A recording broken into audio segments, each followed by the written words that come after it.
স্বদেশবিডি.টিভি, ন্যায়ের পক্ষে প্রতিদিন। দাউদকান্দির ব্যবসায়ী ইব্রাহিম ফরিদপুরের বোয়ালমারীতে মরদেহ উদ্ধার। তথ্যচিত্র ও রিপোর্ট সেলিম আহমেদ। চিকিৎসা সেবায় নতুনত্ব নিয়ে নাজমুল মডার্ন হসপিটাল। ঠিকানা মণিমুক্তা কমপ্লেক্স, ঝুমকো সিনেমা হল সংলগ্ন টোল প্লাজা, দাউদকান্দি, কুমিল্লা। যোগাযোগ করুন 017119474118 এই নম্বরে।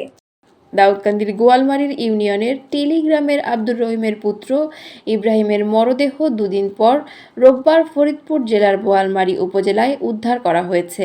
একাধিক সূত্রে জানা যায়, ইব্রাহিম ফরিদপুর জেলার বোয়ালমারী উপজেলায় দীর্ঘদিন যাবৎ ডাব ও কলার ব্যবসা করে আসছে।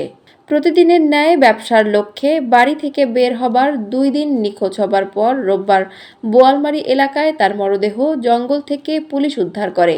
ধারণা করা হচ্ছে সন্ত্রাসীরা তাকে মেরে জঙ্গলে ফেলে যায়। পুলিশ লাশ ময়নাতদন্তের জন্য ফরিদপুর মেডিকেল কলেজ হাসপাতালে প্রেরণ করেছে।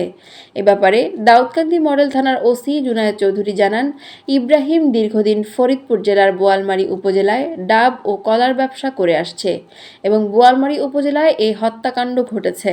নিত্য নতুন খবর পেতে আমাদের পেজে লাইক, শেয়ার, কমেন্ট এবং সাবস্ক্রাইব করুন। স্বদেশবিডি.টিভির পাশেই থাকুন।